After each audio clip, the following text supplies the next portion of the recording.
Hey guys, what's going on? Good to see you again. This is Oleg with Bellevue Comments.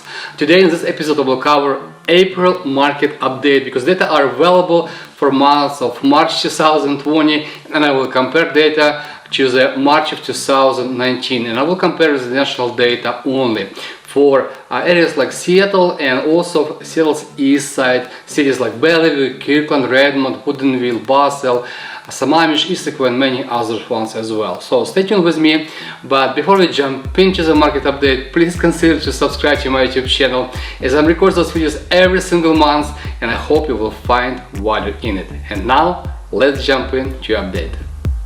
In the month of March, market was heavily sellers favorite with 50% homes sold above asking price. The median price count increased for over 6% in Seattle's Eastside and 7% for Seattle's locations. 73% of the all homes sold less than 15 days on the market. On Seattle's Eastside, closed medium sell price home was $1,035,000 with 9% of increase over 1 year and with 1 month of inventory. Seattle area closed medium sell price was $790,000 with 5% increase over 1 year and with 0.8 months inventory. And right now let's jump to my favorite topic, what happens in Seattle's real estate market, and I will put on the screen for you guys specific cities when you can compare where the market went down, where the market went up. Cities like when the market went up the most this time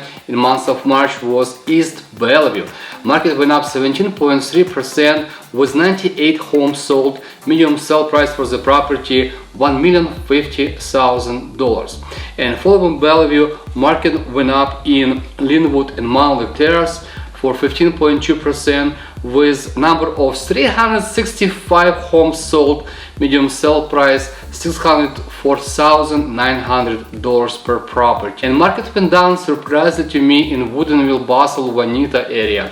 Market went down there for 2.5% in month of March comparable to the year ago with 256 homes sold, average sell price $778,500 per home. That's very interesting data.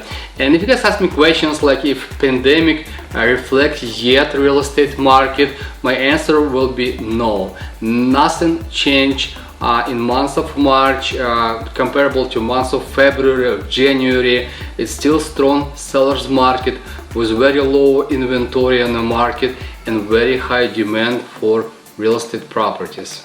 But pandemic have a strong reflect on economy and most people thinking about recovery when the life gets to normal and when we can go back to work, go to the parks, go to the restaurants and our favorite places like we used to go before.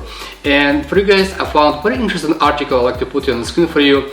It's an article from New York Times from beginning of April, and they compare Spanish flu was in 1918 to pandemic COVID-19 in 2020. Cities went all in social distancing in 1918, have highest recovery and fastest growing economy.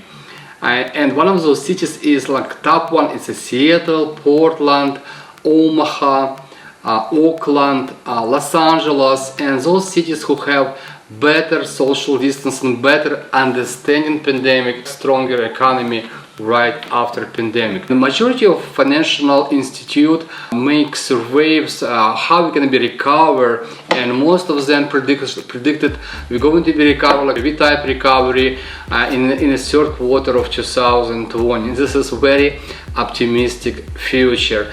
But please put your comments below. What do you guys think about that? And also I want to show you guys a survey from the PricewaterhouseCoopers of 50 leaders from different cross-sections industries, and 90% of those people thinking economy going to be rebounds from 1 to 3 months after the pandemic. That's a very short time. And lesson I'm learned today from the life, it's very important two things: health and wealth.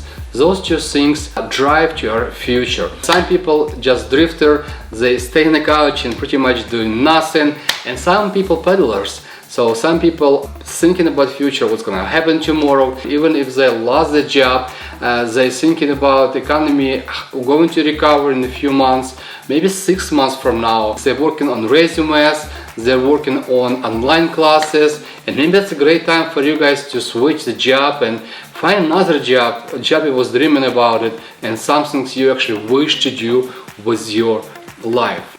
Also, I want to show you a little episode from Matthew Gardner. He's a William economist. I want to show you his point of view, what he's thinking about real estate and what's happening right now. Let's see what he says. As I mentioned to you last week, the economy is going through a period of sustained economic contraction. You see, that's economists speak for we're going to have a recession.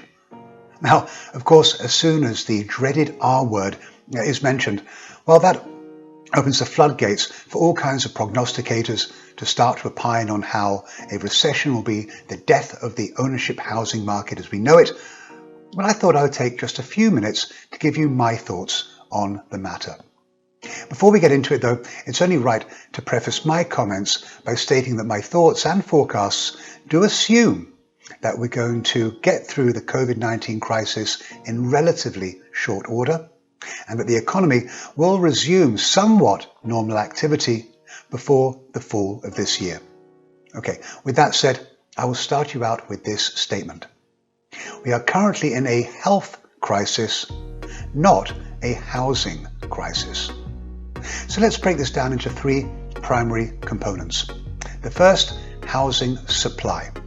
Before the COVID-19 situation hit, we were still in a significant housing crunch. What do I mean by that?